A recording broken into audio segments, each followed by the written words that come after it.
What radio? The music you want. With your host, Keys Dan. Here you go, Sonny. A little something for the old sweet tooth. RadioWhat.com. What's up, party people? It's Keys Dan, RadioWhat.com, DJLittleRock.com, coming to you live and in living color from the Radio What studios. And this is my podcast, What Makes You Famous? It's an extension of the RadioWhat.com internet radio station that I've been running for quite some time. And if you need DJ services, where do you go? DJLittleRock.com. Check availability and get a free price quote. And maybe you can have me. Yeah, me. Me? At your next event. I like to entertain the people. Speaking of entertainers, today on the program, Jay Jones of Jay Jones and the Unwanted. They're an up-and-coming band that is coming to you, to a place near you. I encourage you to check out Jay Jones and the Unwanted, and you get to hear a little bit of his story coming up real soon in your ears. This week's shows, well, let's see. I'm recording this on Saturday, so tonight I will be at the Heber Springs VFW in Heber Springs. Tumbling Shoals, really, but close enough to Heber Springs that they call it the Heber Springs VFW. Kind of excited. Akila, their bar manager and event coordinator, I believe, she said that they're going to have me there twice a month. So I'm kind of stoked about that. Be in the big room. They got it'll be the video dance party, karaoke jam. They got the full bar and a gigantic space. I like playing that room, the Heber Springs VFW. And then next week, I have Thursday, I'll be at the Old Post Barbecue in Russellville, Arkansas. Kind of excited about that. Back there. Our first show in 2020. Back at the Old Post Barbecue in Russellville, Arkansas. Yeah, you know, it's a family-friendly show. Great barbecue, good peoples, and the frosty beverages for the adults. But, you know, I keep the music family-friendly. And then next Friday night, it's Friday, my usual Friday night gig. It's the Rab in Conway, Arkansas. Video dance party, karaoke jam at the Rab in Conway, Arkansas. Yeah, you know that place. It's got it all. Full bar, kitchen, pool tables. They got a whole pool tournament Friday nights. Shuffleboard, foosball, darts. Drunk people with darts. Still trying to wrap my head around that one. And they have giant Jenga game, checkers, and I'll be hanging out with you on the dance floor at the Rab in Conway, Arkansas. And of course, you're the stars of the show. It's karaoke. Speaking of stars, I get to talk right now to Jay Jones, and you get to listen to him in your ears. I don't have to call him on the phone. He's doing a show tonight in Little Rock, Arkansas, and I get to go meet him at his hotel, heading over to La Quinta in Little Rock, Arkansas to see Jay Jones now.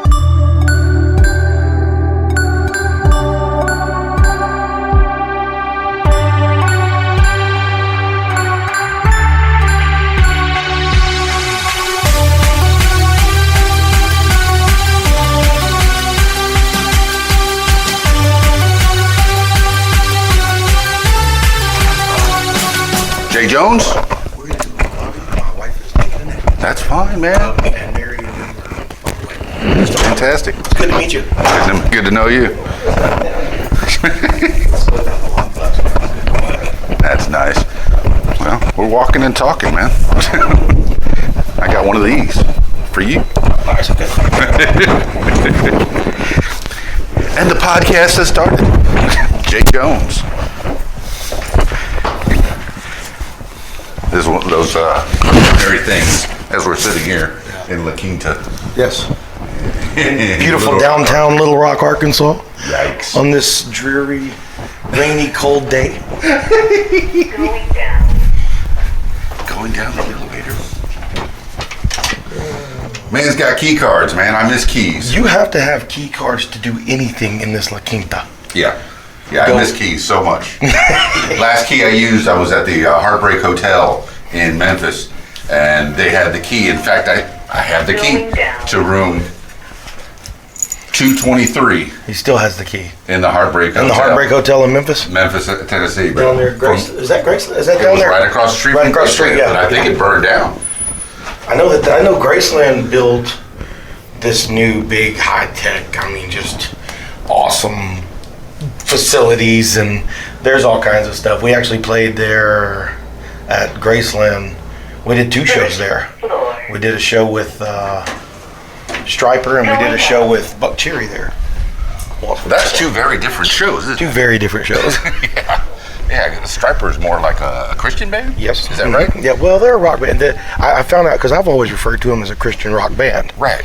They do not like that title. Oh. They're a rock band that are Christians. Okay, yeah. I have one of those here. My man Jason Lancaster, he's in a band called A Few Left Standing. And they're out of West Memphis, but he lives here in Conway now. But they were Christians that were a rock band as well. Yeah. In that genre. So finally made it down to the lobby. Down to the lobby. La Quinta. And here we go. Jay Jones, man. Tell the people a little bit about you. This is a chance for you to tell your story, your life story. Oh, good Lord. Of where you are, where you were, where you are, and where you're heading. I was born and raised in Memphis, Tennessee. That's for sure. The home of the blues, birthplace of rock and roll. Yeah. And so I was always, music's always been a very important part in my life. I mean, growing up, my grandfather was a Southern Baptist preacher, so I was always in the church, and I did a lot of all the musicals and the cantatas, and then of course in school, doing the musicals and plays and whatnot. So I'm used to being in front of people. Then when I grew up and kind of grew up a little bit and kind of experienced life, I'm not going to say got away from the church, but more or less. I get it. I've been to Gambit. Wandered. I've been to many churches. I started working in nightclubs, and so music again was still a huge part of my life. And then me and my family, my brothers and I, opened a little bar and restaurant in Memphis called Brothers Grill and Seafood. We did live music, and that's actually where I started singing. I'd sit in with some of the bands. Where in Memphis? Was it close to Beale Street? No. It was out towards Bartlett. Bartlett? Yeah, out towards Bartlett. All right. For those of you who don't know geography, I guess. Bartlett's a suburb. Yeah, it's a suburb of of Memphis. Put that on the walking tour. There you go. Oh, it's most definitely Bartlett's a very safe place, nice place, very clean place. That's where I live now. Cool. Yeah. So that's actually where I started singing. Was we would book live bands, and I'd just sit in with them every now and then. They'd call me up, and I'd go sing a song or two. And where'd you learn how to sing? Just growing up, I didn't even know I could sing, but just growing up, like I said. So you weren't the kid that was bothering everybody, singing at the top of your lungs in the middle of the living room? No.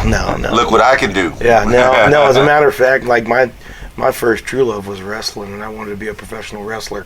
Singing wasn't even in my thing, but that's a Memphis thing too. That's a very The Mid-South Coliseum, Jerry the King Lawler, Bill Dundee. I actually still friends with Bill Dundee. This is kind of an oddity for me. The last podcast I had was a guy from Memphis on Elvis's birthday, January 8th, just a few days ago. Yeah. And then here it is. You're from Memphis. Yes. Born and raised in Memphis. Born and raised in Memphis. I moved away for a while and did some traveling, but the hook brings you back, as they say. So I've heard that.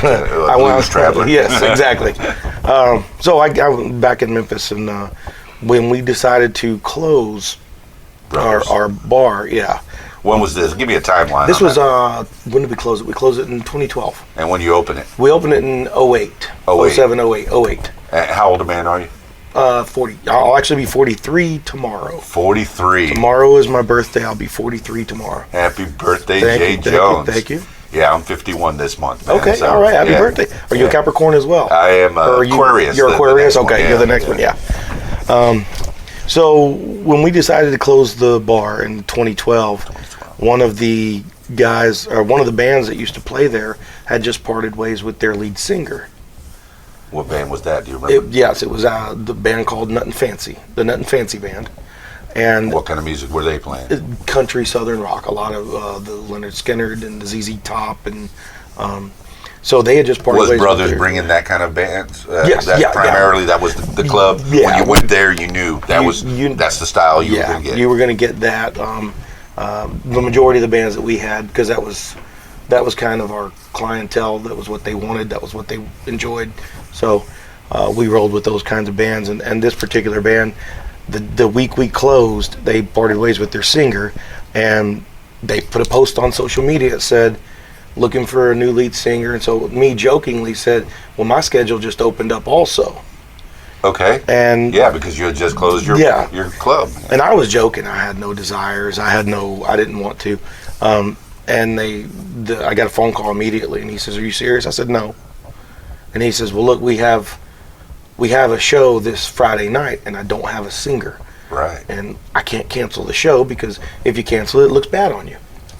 And I said, "Well, I don't know your set list. I don't know anything. I know the 2 or 3 songs that I'd get up and sing, and that was it." What was your 2 or 3 songs? And they would normally get me up for Hicktown by Jason Aldean, and Save a Horse Ride a Cowboy, and Simple Man.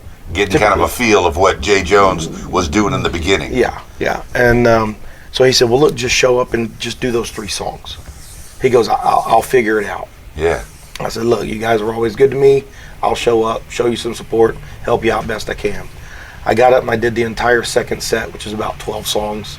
How did you do it? Do it on paper? Were you reading them? Yeah, I pulled the lyrics up on my cell phone. Yes. And I was a nervous wreck, but I had a blast. I mean, after that first couple of 2, 3 songs, they said, "Do another one." Yes. And one of the guys in the band said, "You're hired. You start now." And I said, "No, I'm not. I'm just helping you guys out." And then they called me the next week and said, "Hey, seriously, it's yours." And I said, "Seriously, I don't want it." I told them no about 5 or 6 times. Right. Until I finally said, "Okay, fine." So was this a gigging band that they were? Yes, they were gigging playing every week. Okay, They were every all weekend, covers or some all covers. originals? They were all covers. Okay. So I joined the band as the new lead singer, and then What kind of events were you doing? bars. It was Bars. Yeah, just Lots of different bars in the Memphis area? Just in the Memphis Just area. Memphis. Yeah, we did a lot of them just in the Memphis area, and we were busy every weekend. Excellent. Every weekend we were busy, and popularity grew, and I got more comfortable on stage, which of course my little wrestling background Yes. helped me to do that because I was comfortable in front of people. I was comfortable coming up with characters and coming up with, having all this energy, and you're just all of a sudden you're like, "Hey, what's going on?" And the minute I walk off stage, I was, "Oh, hey man, thanks for coming out. I appreciate it." Yeah. Well, I've been watching all your interviews this week with Mary Bolton, and you got energy, man. You do. And I'm a one-time wrestling announcer myself out in South Florida, the Independent Wrestling Zone. I don't even know if they're still there, but I think the biggest guy was Bruce Santini. He wore these purple shorts. They had an Iron Sheik. It wasn't the Iron Sheik. He asked the family if he can use the name after that passed away. And then Tito Puente Jr. was there. And I remember I was in the middle of the ring, and I think the Iron Sheik came up with a chair and hit me in the back. So did you do any of the wrestling? Did you ever do any wrestling? I trained with Bill Dundee and some of the other guys that actually went on and had some good careers and are still wrestling to this day. But I never went full force with it. But still, I loved to it. say that you were you were training wrestling, that's fantastic. Yeah, that was fun. I still did it. I had a good time. Wrestling is a lot like music in the fact that you put a lot of time and effort into it, and unless you make it big, the payout is not very big. And so at that time I had a lot of bills. Yes. So I had to focus on job what instead was the year of on this one? Timeline on when you were training with wrestling, having fun. It was in the 90s. Late 90s. Late 90s. Yeah, the late 90s and stuff. Early 20s, maybe? Yeah, early 20s. Yeah. Yeah, you got to spend your 20s doing stuff, man. Go for it, yeah. Yeah. Did you do any college at all? No, I didn't do college. I was going to, but I was planning to go to college for radio broadcasting. Over Arkansas State, who they had a very good program at the time. I don't know what the program's like now. And that was when I was working in nightclubs at the time, and the owner had just purchased a new nightclub, and he said, "So, are you really going to college?" And I said, "Yeah, I'm going to college." And he says, "Well," and he took the keys and he threw them. He says, "Well, now I got to find somebody else to run this club." And when you're a 19-year-old kid and a guy hands you the keys to your own nightclub, all of a sudden you don't care about college. Yeah. So was this nightclub already established? Yes. Is it still around? Well, no, it's not. It's not still around. What was the name of the Well, Neon Moon in Memphis, Tennessee. We had Neon Moon, and then there was Rodeo. We had Rodeo in Dyersburg, Tennessee. We had the Cadillac Ranch in Covington, Tennessee. So he had a few different clubs. And you were running I was running one of them. I was running the Rodeo in Memphis. the Rodeo in Memphis. And Was then this helping him. a similar club to what Brothers became? No. Brothers was more of a restaurant. This was actual nightclub. So people came there just to shake their booty and have some drinks. They did the country line dancing and all the good fun stuff. And we brought in acts. We brought in Trace Atkins. We brought in Gary Allen. So a lot of big names. This before they were big, as they were breaking in to the scene. We bring them in. So again, the music is. You see patterns of music in my entire life. Yeah, it's nice to see Yes. the bands before they became famous. Yes. What did you think about, say, Trace Atkins, his style before he Trace broke Atkins big? is a very tall man. Yes. And a very nice guy. I mean, I didn't really meet anybody that was not just super nice and very humble. And it was funny because that Trace Atkins was the first show that we brought in. It was grand opening night. And a year on this one, it was in the this is 90, 90s. Yeah, early to mid 90s, something like that. So he was the first show, and his song "Every Light in the House Is On" had just kind of hit, and I think maybe broke the top 10, something like that. And so he gets ready. He's done the whole show. We've had no problems. It's been great. And he starts that song, and when he gets to the chorus, "Every light in the house is on," it tripped a breaker, and every light in the house went out. Everything. We lost everything. And so I'm sitting there, and I went, "Oh no!" So I run back over the breaker box, and I immediately just pop all the breakers. Everything comes back on. And so he laughed. Yeah. He laughed, and he says, "Well, that's kind of ironic. That spot in the song." He says, "Let's start over." Yeah. And so he does the song again, and the exact same spot. It tripped a breaker again. You got to stop. Yeah. This is before Siri would have knocked your lights out. Oh yeah. This is way before Siri. This is back in the olden days of beepers and pagers. Yeah. Yeah. Oh my goodness, man. When you couldn't text on a phone, you had to text through pagers, and yeah, that was back in that day. No, that's a fantastic story, man. Yeah. That you're serendipity, or how ironic. Yeah, how ironic. The exact same spot in the song. Twice. And you're flipping breakers. What is going on? I'm flipping breakers, and I'm flipping out because now I'm now this guy's getting aggravated. Twice. Yeah. I mean, but there's nice people, man. But he finally made it through the entire song. The show was great. Yes. Everything was good. And after the show, he did a little meet and greet and everything, and then he came to us, me and the other owner. He came to us and he says, "Hey," he goes, "you got a nice place here? I think you're going to do well." He said, "But get that looked at." And he was, still, I mean, I know he was aggravated because that was his song. Right. That was his hit song at the time. Right. And he had to start it over twice. Well, the people got to listen to it. People got to exactly two and a half times, or three times. Yeah. So, now you say there was a meet and greet. Was he actually at a merch table with his T-shirts? He had a merch table set up, yes, and then he would come and sit down afterwards and sign and take pictures and that's and what bands do. That's exactly it. And if you want to support your local musician, you make sure that after the show you go and meet them.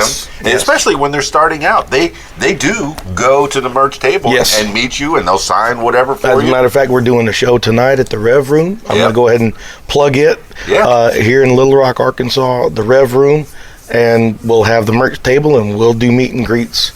We're doing a VIP meet and greet before the show.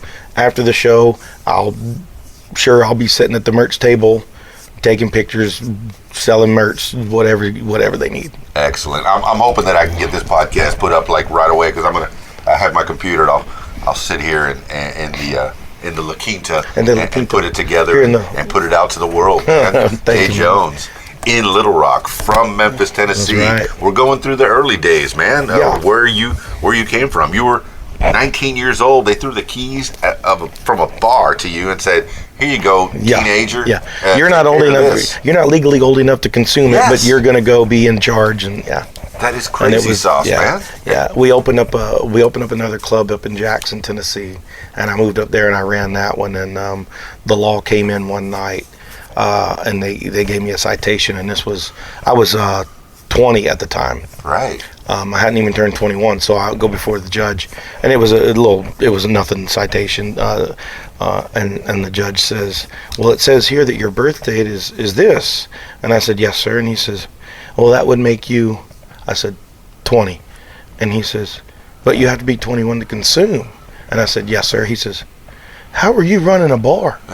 I said, "You have to be 21 to consume. You can be 18 and sell it." Right, yeah. And that's when I knew that I was in trouble. When the judge asked me how I was able to do that. That's when I knew. I said, this judge has no clue what he's talking about. Yeah, you got to be familiar with the law. Now, mind you, the laws in your state wherever you are, yeah, could be they may different. But yeah, most places 18 to serve. I've even heard as low as 16. Yeah. What is it? Some of these countries, if you could reach the bar, they serve beers at the Burger King. You know? Yeah, exactly. So yeah, but I lived in the Virgin Islands for a while, and that was it. If you can reach the bar, you can get a beer. Yeah, that was an ongoing joke when he went down in the Virgin Islands. So. All right. Yeah, well, take us through Jay Jones' travels, man. Let's go. Yeah, no, I'm kind of bouncing all over. Good. No, Sorry about that, I like man. it. It's a good conversation, man. Okay, when you were born and raised in Memphis, Tennessee, you went to school, same place, family life. Yes. Mom and dad. What were they doing? Mom was the secretary for the Southern Baptist Association. Okay, deep in the Bible Belt. Now, keep in mind, my grandfather is a Southern Baptist preacher also. So let's not forget that. Son of a preacher, man. And my dad was in trucking. He was a dispatcher for a trucking company. Not a driver? No. Okay. He had no desires to do that. He didn't want to do that. He had enough of the drivers just doing what he did. He didn't want to have to deal with them. But he was a dispatcher. Dispatch needs those radio skills that you were wanting to hone. Right. Maybe you were wanting to get that way. So what did you learn from the parents and brothers and sisters? I learned a lot of right from wrong. As a matter of fact, one of my songs is about me growing up, and it's called "Angel on My Shoulder," and it's angel on my shoulder, but the devil's always in my head.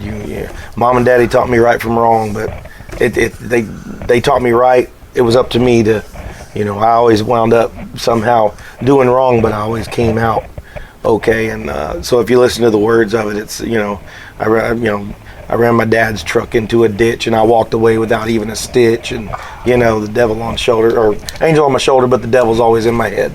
And my parents they taught me right from wrong. Yeah. Then, like I said, when I got a little bit older is when, you do the rebellious teenage thing. Yeah, you broke away. Yeah. But you used to go to church on Sundays, and we were there. Was your thing? We were there. If the church doors were open, we were in it. Gotcha. Yeah, if the church doors were open, we were there Sunday morning, Sunday night, Wednesday night Bible study. Tuesday night was this, and they had the church we went to had a volleyball and basketball leagues, and so we if the doors were open, we were there. That's your base. That's your group of friends. Yes. That's your fellowship. Your people. Exactly. We're all in the same mindset. Yep. And when you went to school, did you still hang out with those same people? Oh yeah. Or did you kind of veer away a little bit? No. When I went to school, one of my best friends, we went to school together. We went to church together. Hung out. I mean, we were inseparable. Still buds? Still keep in touch? We still keep in touch. We're give him a not, shout out. Yeah, we're not best friends. Brian Spradley. Yeah. Is his name. Yeah. We still keep in touch. I actually talk to his older brother, Richard, a little bit more these days than I do him. But that happens. People grow up and they do their own thing. And yeah.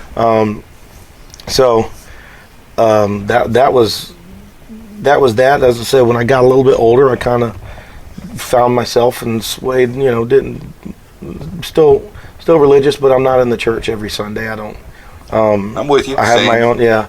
I mean, I still have my own my beliefs and everything, and that hasn't changed. And I went through a very dark period after my mom passed. And I got a little angry. I believe you. I believe you. How did she go? wow, man, she's been gone since 2002, and I'm still. Whew. Dude, that's Sorry your about mama. that. No, that's your mama. Yeah. She died of the complications of stroke. She had a heart condition and everything also. So she had some underlying issues and stuff. But after she passed, I had some issues. I can feel it. I get into a dark place. Where'd you go? I mean, cautionary tale? You know, the sad part is I didn't. You hear people tell stories like this and they go, oh, well, then I hit rock bottom. I didn't hit rock bottom. No. I just knew, okay, this is not healthy and I need to change. Well, good. You caught it before that. Yeah. I didn't hit rock bottom or anything like that. And then, I worked on me and I worked on my relationship with the Lord and everything. And then, and then my best friend died too, unexpectedly. Son of a gun. Congestive heart failure a few years later. Yeah. He's been gone for 9 years now. And as another one of my songs, Too Much Whiskey, was written for him. Through pain, creativity, man. Yeah, most so definitely. when did you start writing songs? Fast forward. Oh, okay. Fast forward to really? when I started, going back to the cover band that I was with. Right. Our popularity grew, our crowd started growing. I'm not going to say I got tired of singing other people's songs. Sure. I just knew that I had stuff in me, and I was like, I want to start doing my own stuff, and we did one song. I kind of wrote one song, and it was the very first song I wrote, and we did it, and it was good. I didn't record it. I didn't release it, anything like that. You didn't record it anywhere, not even on your phone, nothing. No. Okay. I think there's somebody recorded it while we were performing it live one time, but I have no idea where it's at. And it was okay. It was a good song. It wasn't great. It was whatever. Yeah, that was the first thing you put out into the world, Jay Jones. Yeah, but that was it. And so we did that, and then I knew that I wanted to start doing more original stuff. 2013? Yeah, it was. We released it in, what are we in now? 2020. We're in 2020 now. Wow. Yeah, we're in 2020. Wow, good grief. In 2018, is when I released my album. Okay. Yeah. So before that, you were starting to write some songs. And you put that one out. You just performed it live once, and it's gone. And I knew that I knew the direction I wanted to go, and I knew the direction that band wanted to go, and they were okay doing the covers and doing this, and I wanted more. Yeah. And I knew I wanted more. And so I just told them, I said, hey, I'm gonna do this. I mean, you know. I liken that to in the movies, a character actor. It would be a gigging band that plays covers, and the star. Yeah. The $20 million star is the one that wants to make his own route, his own thing, her own. Her own. And so I got with. I originally started writing with John Falls, who is the lead singer for the band Egypt Central, a Memphis rock band. Egypt Central. Yeah. Why Egypt? Because of the pyramid?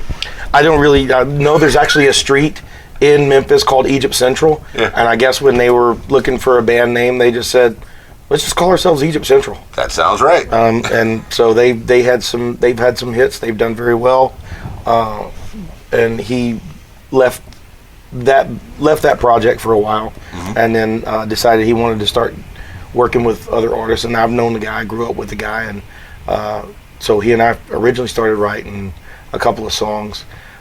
He got involved with a studio. We started recording a couple of songs. The studio burned, and I was left with nothing. The studio burned down with all your stuff? Yeah. Which we only had like 2 or 3, and all I had was rough copies. I had very rough copies on my phone. And this is in Memphis? Yes, this is in Memphis. Oh, it's so sad, man. Yeah. And so another friend of mine, Justin Reimer, who was with 12 Stones and was with what was the name of that band? Either he was with another band in the 90s, and then with the band 12 Stones. He's since left, and he started his own studio. And he hit me up and says, hey man, I know you've got music. I know you've got good stuff. I know you want to finish it. Come, let's talk. So I went in, took what little bit the scratches, the rough copies I had in there, and he says, okay, we got a lot of work to do. He says, but we got a lot to work with also. Yes. And so we started working together, finished up the album. He put together studio musicians. Yeah, we brought in studio musicians at the time. I didn't have anybody. I didn't have a band in mind. Right. I just was focusing on getting the songs done, getting this music done, getting it together. What's the name of the studio? Getting a finished it's Crosstrack Studio. Crosstrack Studio. In I like to give credit where yeah, credit is due. Jay Jones, yeah. He does a great. Justin Reimer does a great job, and he's worked with some. Some pretty big names. Also in his studio. Well, he worked with Jay Jones. I was about to say he worked with me. That's for sure. So. And I think I made him work for his money. I believe and you brought in hired guns. Did any of these people end up being in your band or? No. We went solely with studio musicians. Okay. For this one, and we actually borrowed some musicians that play with other friends of mine around town, and they did a great job. And then you friends with a lot of the bands around? Yeah. And that's great. That's one of the good things about Memphis is it's such a rich music city, and the musicians there are very much. I'm going to take care of you. You take care of them. And we look out for each other. Yeah, you be nice to each other. Yes. You never know down the road what's going to happen, man. Just be nice. Yep. And they're helping you out with this. They helped me out with this. Yeah, they helped me out with the studio album. We got it finished, and then I said, okay. How many tracks on this album? Now I need a band. I've got 10. There's 10 tracks on the album. 10 tracks on the album. These are all the songs that you have written in those 2 years. Yes. That you had been, there was a lot of pain. There was a lot of pain. A lot of sorrow. A lot of things that were going on. And then there's also a lot of throwdown party songs on the album. Overall it's a very high energy album. There's 2 songs that are slower, but Hell and Hanging On is one, and it's about the struggles of a musician in a relationship.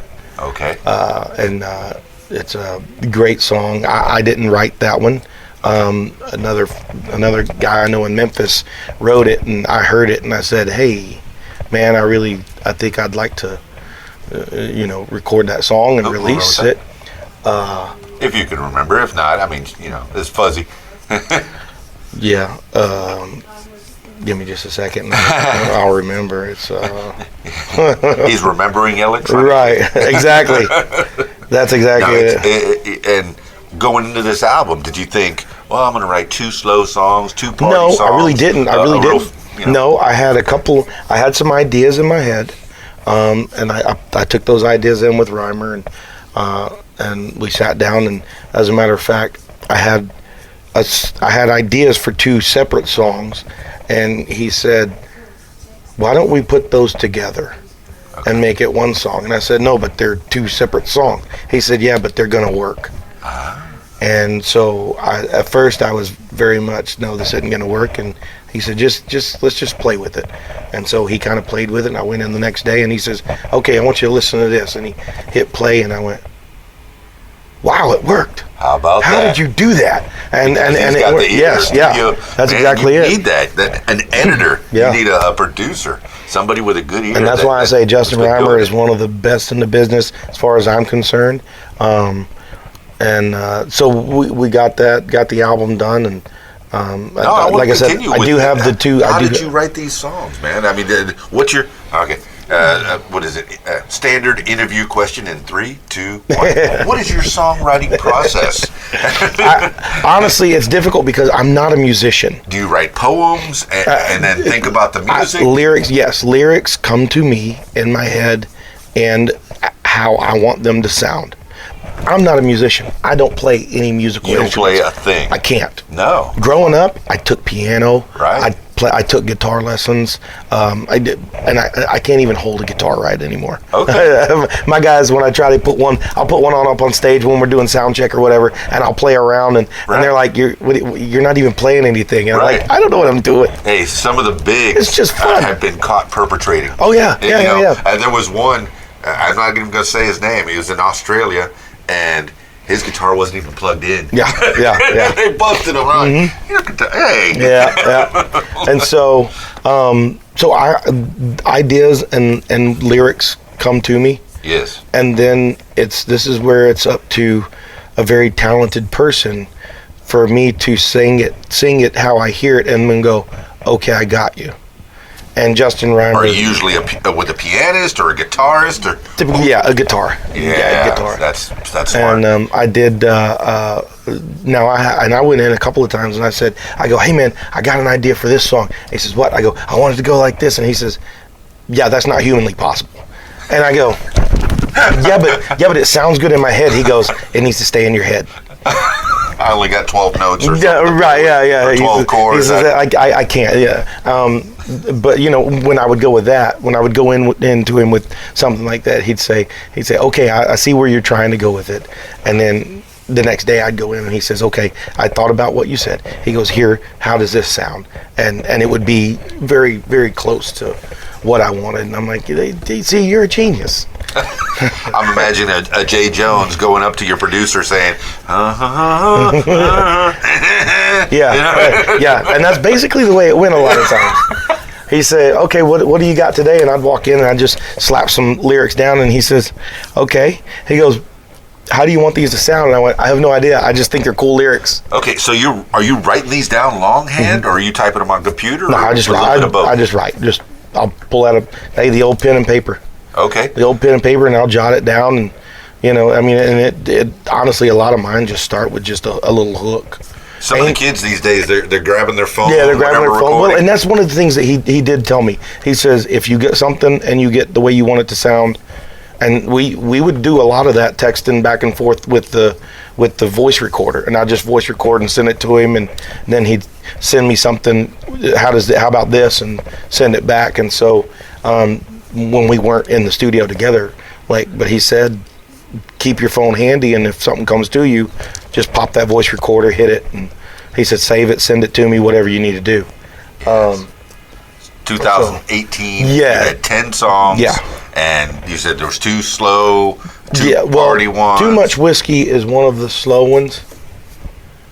Hey, Mary. Too Much Whiskey is the one about my best friend that we talked a little bit about, and it starts off slower. It's not a slow song. It picks up very much, and the dynamics on that song are very different from the rest of the album, but I wanted it. Yes. I wanted it different. I wanted it to stand out, and that's the one song that I get a lot of feedback on, because people relate to it. People have lost somebody, and they relate to that song, and that's the one song I get a lot of feedback on. Absolutely. A lot of feedback. And that's the one that feels closest. And that's to the one, that's the one that feels the closest to me. I mean, even though I wrote the majority of the songs with Justin, that one, Justin said, I'm not writing any of this. You write it. So if there's a single in this album, is that the single, or no? Actually, are you putting things out like that? Do kids even put stuff out like that? I released the whole thing at once. Now, I didn't. I got a lot of bad advice right off the bat, so I released everything at once. Hindsight's 2020, and I should have. We're living in 2020. We're living in 2020. What I should have done is released a single first, build the hype up. I didn't, because I didn't know the direction to go, and like I said, I got a lot of bad advice, and I really struggled after I put the band together that plays with me currently. Well, let's go through that. You said after the album was done, I said I need a band. I got to find a band, and I didn't want to grab a player that everybody knew in town, because I knew I was going to start the whole thing in Memphis. I knew that. Yes. This is my home.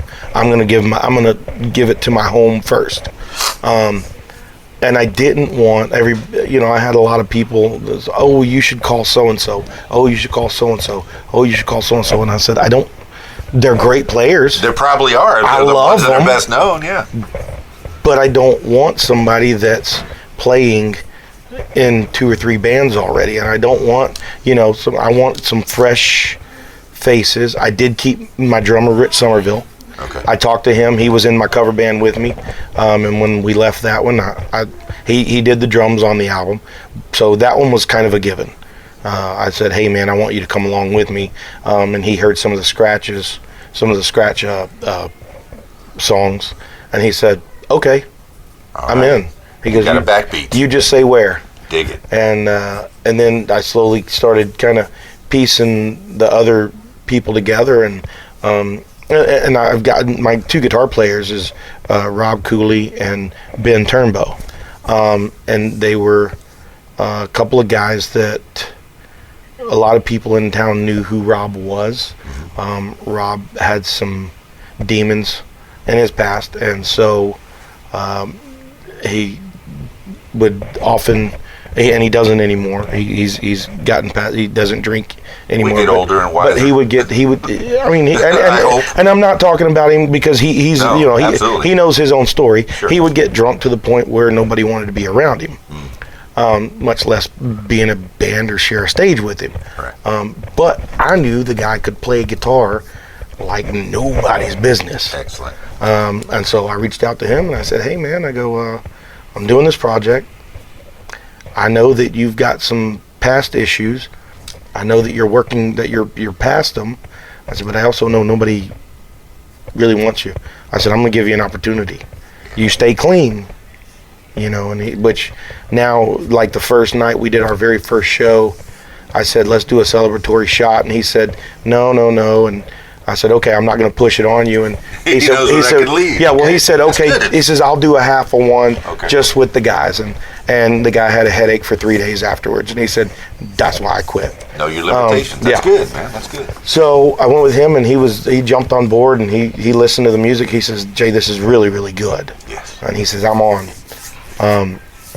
We were looking for, and he wanted to be rhythm guitar originally. Okay. And so as we were looking for a lead guitar player, he learned the rhythm guitar parts, and we were auditioning other people for lead, and he was getting so mad and frustrated at them because they would come in and they weren't.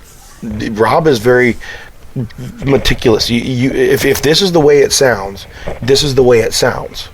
Does he want to play exactly like it's on the album? He does. Now he's also, as we've grown, he's grown also to the point where he says, "Hey man, right here," but he came to me, "Hey man, right here, I kind of want to add a little different lick." Yeah. And I go, "Well, let's hear it." And he play it, and I go, "Go for it." Well, that's something that a live audience is going to get. Exactly. When they come to a Jay Jones show, is they're going to get something special. Yeah. Hey, it's not going to sound exactly like the album. Right. You're going to have some nuances there, man. Yep. That's good. And so he ended up being your lead then. He wound up. He got so mad, and he said, because he learned the lead guitars. Yes. To show the people how to play it, that we were auditioning. And he says, "No, man, did you not even listen?" And he got so mad with one guy. He goes, "Stop, just stop." And the guy stopped, and we all stopped, and he said, "Get out." He got so pissed. He said, "Get out. You're not going to do it." Yeah, stop playing guitar now. He told another guy, he said, "Have you ever played guitar a day in your life?" Oh, man. And the guy was just sitting there with his dumbfounded look. But, like I said, I'm not a musician. I could have done a better job than that guy. Well, it was absolutely. Back and honed its craft, and now I don't know what he's doing now, but whatever. So Rob finally says, "Look, man, just let me play lead." Okay, play lead. And I said, "You got a rhythm guitar player?" And he said, "I got this one kid. He's not the strongest, but he's good." He goes, "He wants to learn." So he brought him on, and that was Ben Turnbow, who's my rhythm guitar player. Much younger than the rest of the band? He's in his 20s. In his 20s, yeah, he's in his 20s. And so we brought him on, and he was another one that was just wasn't strong enough, so nobody really. He would pick a little bit, go to some open mic nights and play and stuff like that, but he just. And so that's kind of how we adapted the Jay Jones and the Unwanted. Okay. These are the people the scraps, the dregs of society. Yeah. they're the unwanted, they're the outcasts, they're, and I said, "Hey, come on, I got you." And so we've just kind of been boogieing on down, and as like I said, as we grew, I knew the direction I wanted to take this, but I got caught right back into the whole thing of when I was in a cover band. Yes. I wanted to leave Memphis. I wanted to play out. Well, when I was contacting these places outside of Memphis, they said, well, do you have any originals? Or, I mean, you just do covers? And I said, yeah, we just do covers. He says, well, we got cover bands here. Right. Why do I want to pay you extra? I said, because you don't have me. Well, that didn't fly. It didn't happen. So then now I have originals. And I have an original show. And I have an original band. And I have everything original. And I contact these places and they say, hey, your music's solid. Do you play any covers?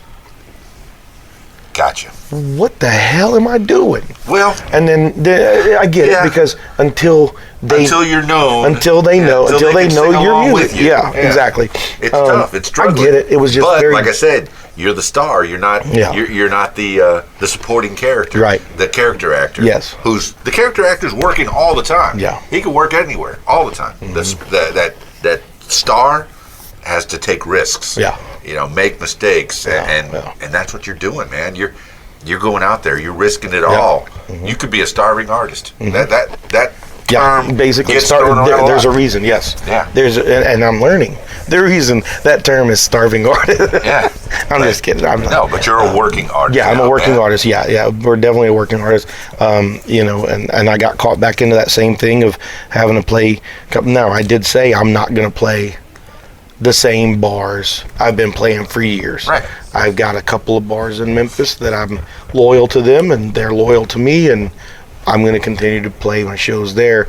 But I've also focused bands more. I've talked to that are 20%, 80%, right, or 50-50, mm-hmm. 50, and that way you can get your music out yes. there as well. Yes. Throw in an original, then a cover. Mm-hmm. And is that where you were? That's where I'm. That's where I'm at now. That's kind of where I'm at. Yes. We're talking about working on more new music, so that we can take that 80-20 and make it a little more 50-50. Uh-huh.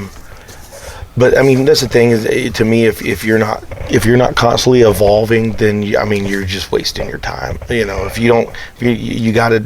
I'm constantly, and my wife gets so aggravated with me, and she even says, she says, hey, you remember I told you la la la la la. No, you never told me that. And she says, you got music so much on your brain that you tune me out. And I said, yeah, you're right. I mean, I do. I'm always thinking about music, or I'm always thinking about how can I improve my stage show, or what cool thing can I add to my show, or what can I It's nice to have a family, Jay Jones. Yeah. You come home and they ground you. Yes, yeah, basically. Because you just sat in front of 1,000 people. Yeah. Oh, you're the greatest. You're the best. You're wonderful. And you come home, honey, take out the garbage. Basically, yes, yeah. Hey, take out the earlier. Earlier here today, she comes in and we just got a puppy, a new little Shih Tzu. I got it for her for Christmas, and she's, hey, why don't you take the dog out? No, you take the dog out. Take the dog out. I'm tired. I've just been working. Yeah, I said, I don't. Wait a minute. This weekend's all about me. And she says, yeah, you take the dog out. Yeah, there you go. And yes, dear. So is the great. I took the dog out because that's what we do. But yeah, so we'll take it back to 2018 once again. You got the new band. Yeah. And the only way you're going to start working in bars if you play some covers. Yep. And you have those 10 original songs. Yes. Now that are produced and hopefully they're getting in people's ears at this point. Mm-hmm. Can that album be found anywhere? I guess? It can be found everywhere. Everywhere. iTunes, Spotify, Pandora, Amazon, Google Play. Yes. All that good fun stuff. One of the coolest things after we released the album is somebody sent me a message. They said, oh my God, you're not going to believe this. Alexa knows who you are. Yeah. I told him play Jay Jones Country Boy Proud, and she started playing it. Yes. And so that was kind of cool. I'm like, hey, Alexa knows who I am. There you go. Now I just Let's keep saying Alexa. Maybe it'll start some of these people's Alexa, play Country Boy Proud by Jay Jones. All right, hopefully it picks up. Okay. There you go. So yeah, I was still. I knew the direction. Yeah. I wanted to do. So- We had to do some covers. Yeah. Figure out, and I told him. I said, But you wanted to get out of Memphis. yes, I wanted my When whole did you start thing getting was out of Memphis? I started getting out of Memphis when I was looking for management, and I was talking to some other musicians local, and I'm like, who do you use? I didn't want to use a local person because I didn't need local management. I had the contacts in Memphis. I didn't need any more contacts in Memphis, so I didn't want to use anybody local. And a friend of mine says, "Hey, call this guy. You know, Paul Crosby, the drummer for the band Saliva. Okay. I've known him for years because their lead singer Josie, or their old lead singer, used to live in Memphis for a while. So I've known him for a while. He says Paul just started doing his own management company. Reach out to him. Where's he at? Paul's in Houston, Texas. Houston. Yeah. So I reached out to Paul, started talking to him, and he said, yeah, myself and my friend Derek Pichon. Derek is in Louisiana. And he says, yeah, we've Now been you're talking doing Southern this. Rock will Yep. fly. Yep. All these places. So we've been doing this for a few years now, and he said that they do a lot of rock bands, and he says, and I want to branch out a little bit. He said, send me your stuff, let me listen to it. I sent him his stuff, and he called me up, and he says, man, this stuff is solid. He says, let me get it over to Derek, let Derek listen to it, and he says, we're wanting to branch out, we're wanting to do country and do more country stuff. He says, I think we're probably going to do this with you. Excellent. 2018. This was 2019. This was last year. 2019, Yep. last year. This was last year. Wound up signing with 434 Management, and man, we're just kind of kicking ass and taking names. Monthly, I weekly. mean, it's just kind of we're doing. I told them.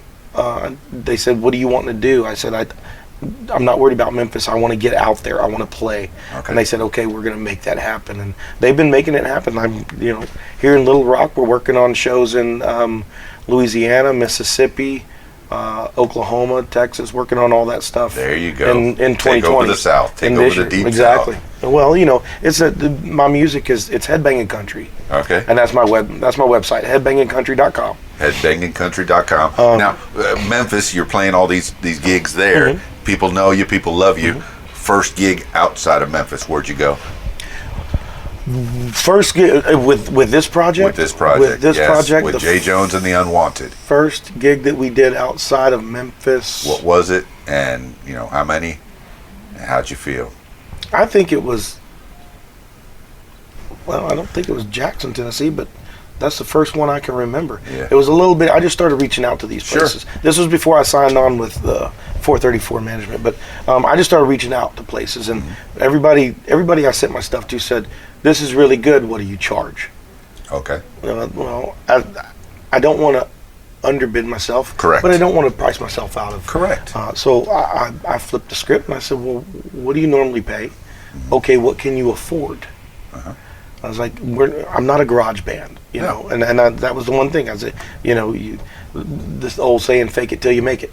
Yeah. If you walk around like your stuff don't stink, your stuff don't stink. It probably does, but that's why God made cologne. Yeah, but Jay Jones, you're established, man. Yes. You've honed your skills over the years. It's about time that you command a certain price, a certain amount. And that was one of the things when I signed on with 434 Management. That was one of the things that they said. They said, no, you set your, you don't sway.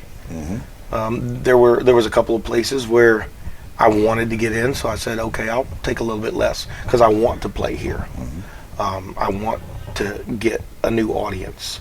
I want to get my music out, so I don't mind. I'll take a little bit less. And I've got other shows coming up that I'm making extra money on, so I can afford to take a little bit less.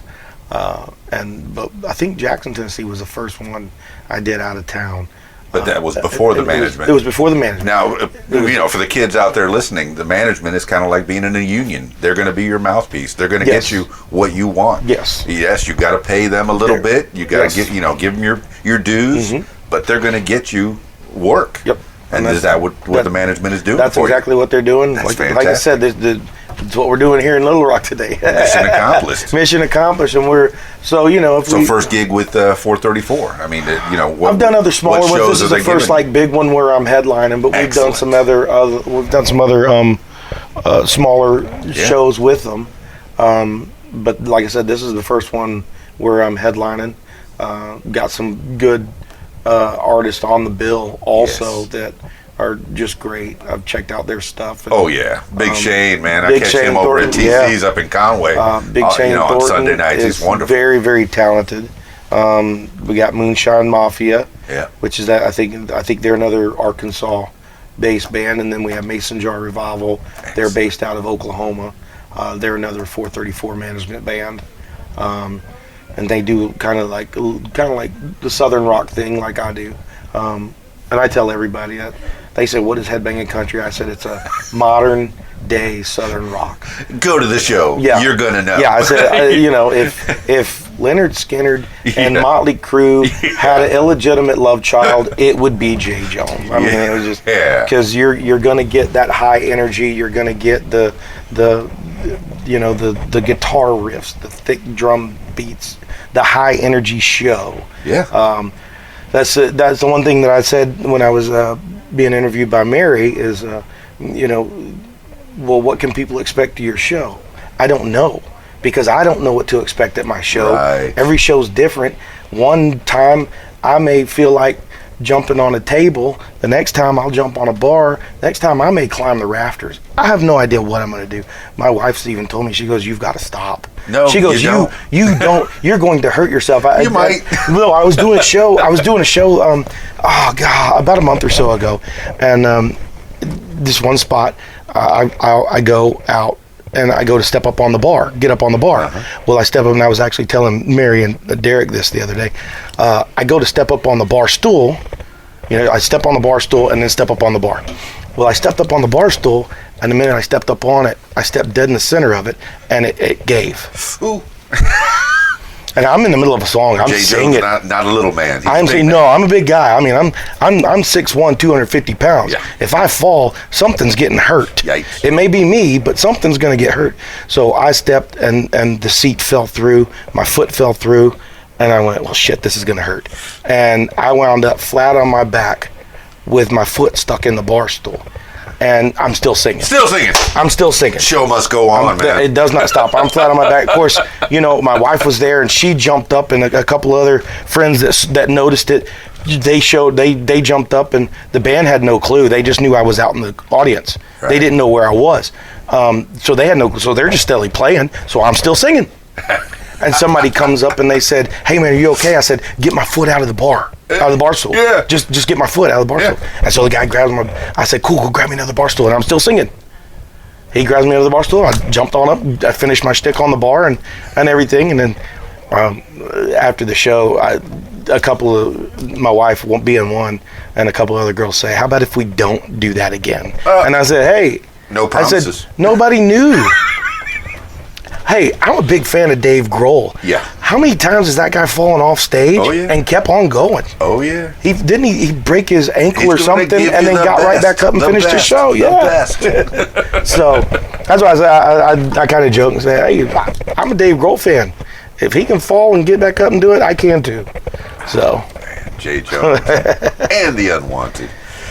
All right, I think you've gotten up to here, man. Where you are right now. What's the future? I know tonight, as we record this, on the 11th of January, 2020. Yes. You have a show here in Little Rock at the Rev Room. In this project, you are technically still a fledgling band. Yes. And this is the breakout show for you so far, the biggest in Little Rock, Arkansas, the biggest city in Arkansas. Mm-hmm. Lots of people potentially could be watching this show. Where is it at? It's at the Rev Room. At the Rev Room. Big venue. Yeah, it's a good venue, man. Come support live artists. Go to the Rev Room. That's a big one. They've got a great room there. We went there last night, and I can't remember the name of the band that was playing there last night, but great sound, great room. Tragically White. Yeah. Band. Thank you, and Mary they were great, man. They put on a hell of a show. like I said, I'm looking forward to it. Yeah. And one of the things Mary said, this is where you're playing tomorrow night. And I said, okay, cool. And she says, is that stage big enough? And I said, they're never big enough. No. And there's but plenty of places no. you can jump off. Oh, yeah. There's there's all kinds of places. I'm sorry to your wife in advance. You're Actually, earlier today she said, she goes, so are you going through? She said, you saw the stage. What's going through your mind? And I said, I don't know till I get up on stage. That is correct. I said, you know how I am. I have no clue what's going to happen tonight. So if you're in the Little Rock area and you're listening to this and you have nothing going on tonight and you want to see a show that is completely unscripted, come on down to the Rev Room. Nobody knows what's going to happen, including myself. Yeah, as it is, it's 2 in the p.m. approximately here at La Quinta, right across from where you're going to be playing. Pretty close. We're around the corner. I guess you can pretty much walk there, but you need to get some rest. And if you're a well-rested Jay Jones, you could be a wild Jay Jones. It's possible. And the rest of your band, are they as wild as you? No, they have very good stage presence. Yes. I'm not taking anything away from them. They have very good stage presence. The guys, they've learned one thing, and that's we're showmen. Yes. We put on a show. Sometimes they follow my lead. Sometimes when my lead falls off the stage, they stay on stage, which is good. These guys are good. They're not as wild. They're not gonna climb the banisters or anything like that. But so far, you went through the pieces of the band. You went your drummer, your rhythm, your lead, bass. The bass player is I have a fill-in for tonight. Okay. His name's Bob Boscia. He's a friend of mine from Memphis, Tennessee, and he's filling in for us tonight on bass. Dig it. He's coming over to hang out with us. He's a great guy, super guy. I've known him for years and years and years. And when he first kind of started doing shows over in Memphis, I took to the guy instantly, and I said, let's do some shows together. Let's do it. And so we've done some shows together, and he's helped me out before. A few years ago, I blew my voice completely out at a show. Oh. And I called him, and I said, hey, I've got this show to finish, and I have no voice. And he said, okay. He had just finished up doing a show down on Beale Street. And he said, okay, let me pack up and I'll be over there. And he came over and finished my show for me. Excellent. Because I couldn't do it. It's good to have friends. Yeah. It's good to be nice to people. You never know. Yes. Now, you don't have a regular bassist? Are you looking for somebody? Right now, we're looking. It's all up in the air. Okay. All right. So that's the future of Jay Jones and the Unwanted. Yeah. Mm-hmm. Still trying to put the whole band back together. The band together, the final lineup. Mm-hmm. And what is the future of Jay Jones? After this show, where do you go? The sky's the limit. I'm going to go wherever 434 management tells me to go. Do you have anything lined up? Like I said earlier, we're working on a lot of stuff. I know Mary's been working her butt off as far as getting me out there and working things out and lining some stuff up. And I do know that we've spoken about, like I said, Arkansas, Louisiana, Texas, Oklahoma, just the whole area. I know I've gotten down in Birmingham, Alabama, down at Tin Roof, play the Tin Roof in Memphis. But so we're looking at the motorcycle rallies, mud bogs, music festivals. Honestly, I'll set up and play anywhere somebody will let me. Yeah, you will. I'll do it until they call the cops on me. You mentioned Mary Holt a few times. Mm-hmm. She's to my right stage, right? She's a go-getter. She's all over my Facebook feed, interviewing local artists, supporting the musicians. Yes. And that's what you do, man. Just go and support your local musician. Yes. Because you never know. Jay Jones and the Unwanted, you're going to hear them on the radio. Yeah. Often. That's what we're hoping for. Yeah. That's what we're hoping for. That's what we're gunning for. And I think with this management team that I have, it's going to happen sooner than later. Dance parties with Jay Jones and the Unwanted. All right, tell Alexis to play your song again. Alexis, play "Country Boy Proud" by Jay Jones. Excellent. All right, let's round this out, man. Any last words for the people, Jay Jones? Man, check us out, headbangingcountry.com. Hit me up on social media. Facebook, it's Jay Jones Music. I'm on Instagram and all those others. I don't really know a whole lot about the social media thing. I'm doing the best I can. But yeah, no matter what you do, just check us out. You can also download the album, iTunes, Amazon Play, Google Play, or you can spin it for free on the Spotify's and Pandora's. Jay Jones, any bit of advice, last words for the people? Don't give up. Keep doing what you want to do.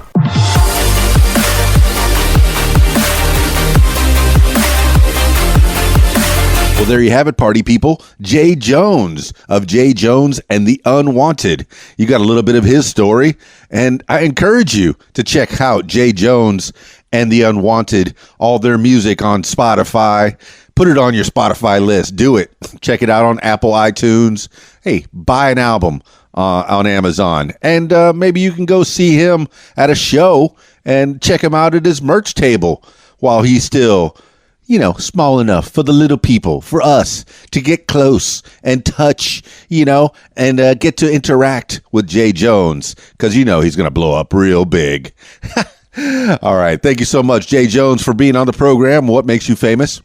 If you want to tell your story, yes, I encourage you to give me a call at 501-470-6386 or email info@radiowhat.com. That's it for this installment of What Makes You Famous. It's Keys Dan, radiowhat.com, djlittlerock.com. Peace. I'm out of here. Follow Keys Dan on Facebook and Twitter. Click on the links at the top of keysdan.com. Follow Radio What on Facebook and Twitter. Click on the links at the top of radiowhat.com. The music you want is on. If you like what you hear, follow What Makes You Famous social media. Use the hashtag What Makes You Famous. Follow on Facebook at What Makes You Famous. Follow on Instagram at What Makes You Famous. Follow on Twitter at Makes Famous. And follow on YouTube at Keys Dan. Leave What Makes You Famous podcast a review and subscribe. Listen to What Makes You Famous podcast on Podbean, iTunes, YouTube, Stitcher, Google Podcasts, and Spotify, and almost anywhere you find podcasts. Tell your story on my podcast, What Makes You Famous. Call 501-470-6386 and leave a message to set up a time. You can support What Makes You Famous using the PayPal link, paypal.me/KeysDan. Email info@radiowhat.com. What Makes You Famous podcast is a production of Keys Dan Enterprises Incorporated at keysdan.com. Thank you for listening. Radio What? The music you want, with some words to live by. Be eccentric now. Don't wait for old age to wear purple. A public service message from RadioWhat.com. The music you want.